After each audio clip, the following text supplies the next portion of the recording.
cultura de aires acondicionados y cosas de esas, porque nunca lo han mencionado. Como nosotros. Claro. Pasa lo mismo.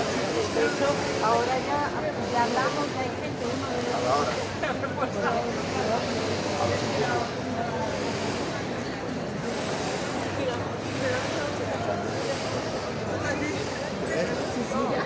Yo pensé que era allí.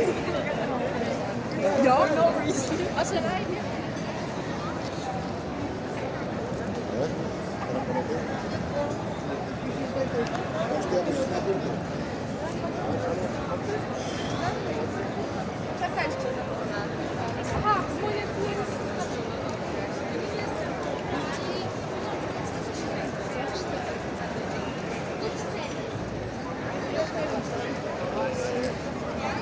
Ah, por eso hay tanta gente enamorada, porque bueno, lo grabamos el vídeo.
Waar was ik zo hier over?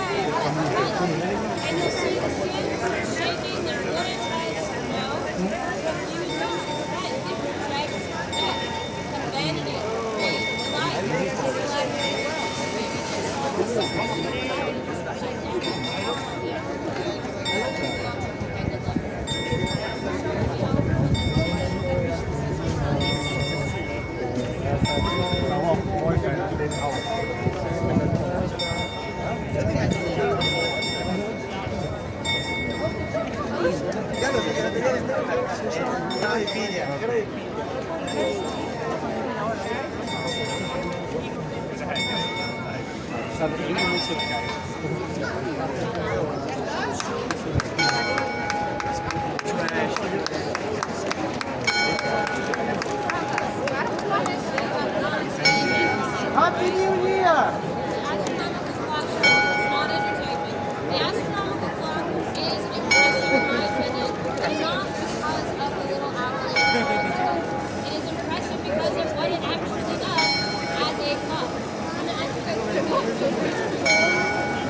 Do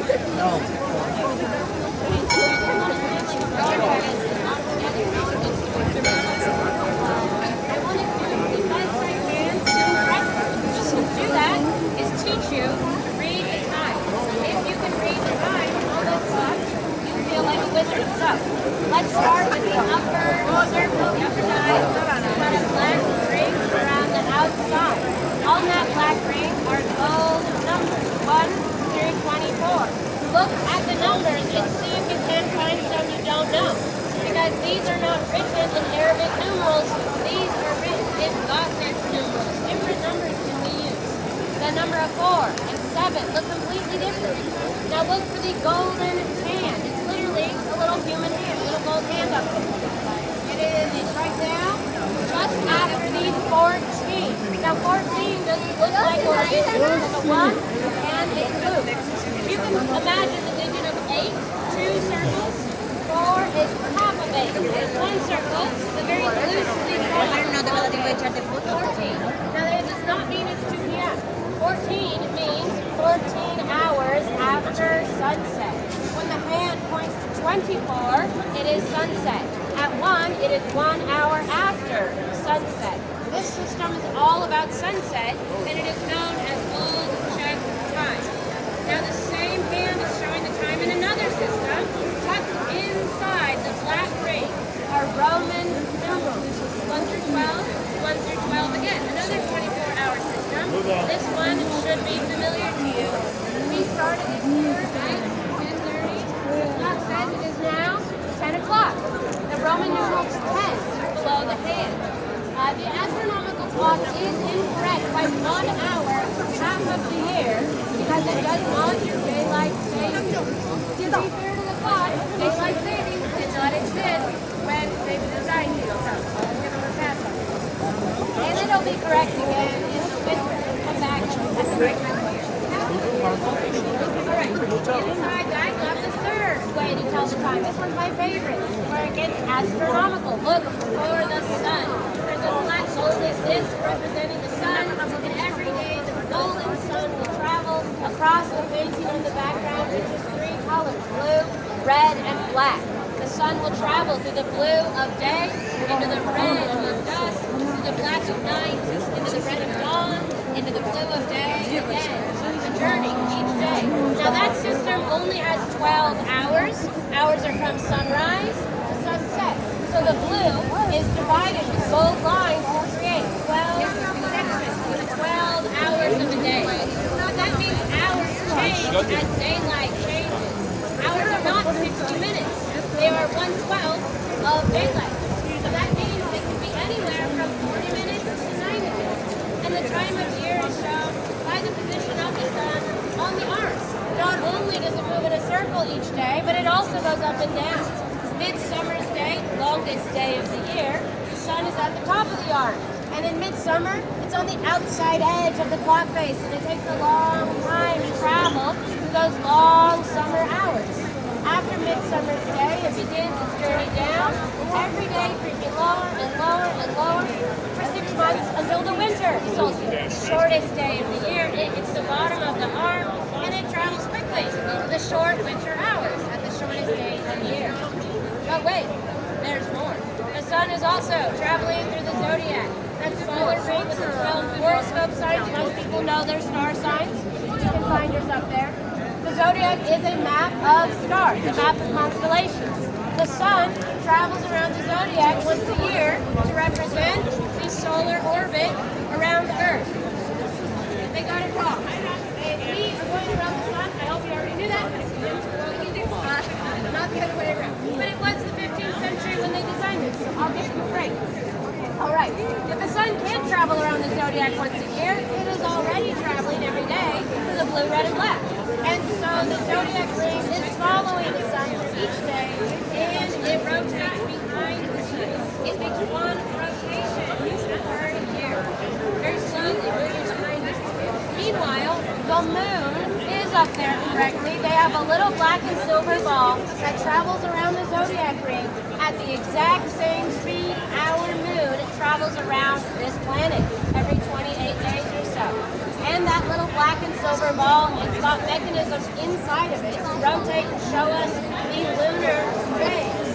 So the ball is painted, half silver, half black. If we see half and half, it's a half moon tonight.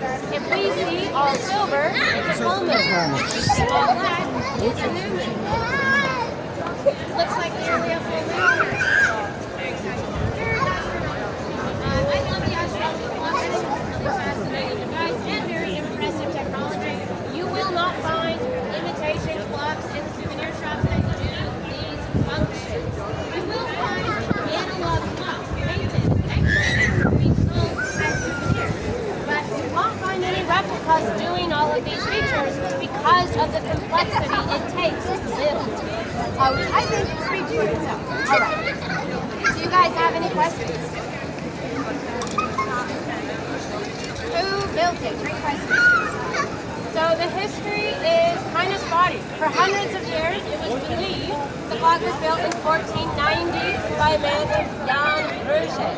But in the 1960s, they discovered in archives receipts paying the royal clockmaker Mikulash Afghanian for building the astrolabe, that's the upper dial. He was paid in the year 1410. 80 years prior to when they thought it was built for centuries. That completely rewrote what we knew about the history. Mikulash Afghanian, also those receipts included a payment to Jan Schindel, the royal astronomer, who did calculations to help Mikulash build the clock. So these two men were paid in 1410, so the clock was probably built somewhere in the early 1400s. Definitely not before 1364 when the building was built. There have been periods where it was not operating, but it also has been worked on many times. Some eras of long neglect, when the clock in poor position and not really operating or not operating correctly. Historically, it was powered with weights and pulleys, big weight pulling down on ropes that ran everything. Those had to be reset twice a day at exactly the right moment. This clock required a ton of constant calibration, maintenance. 1945, it was heavily damaged during World War II, and they did repair work. You can see all the red bricks on the tower, that's all repair work. And when they did these repairs, they decided to power it with electricity for the first time. And it has been run with electricity ever since. What we see here is not the original mechanisms. The most recent renovation was 2018, so this is all pretty fresh and new. Only original stuff up there is the stonework around the dials. All of that is original Gothic stonework of the masons in the 14th century. They also worked on the cathedral on the passage. They were very similar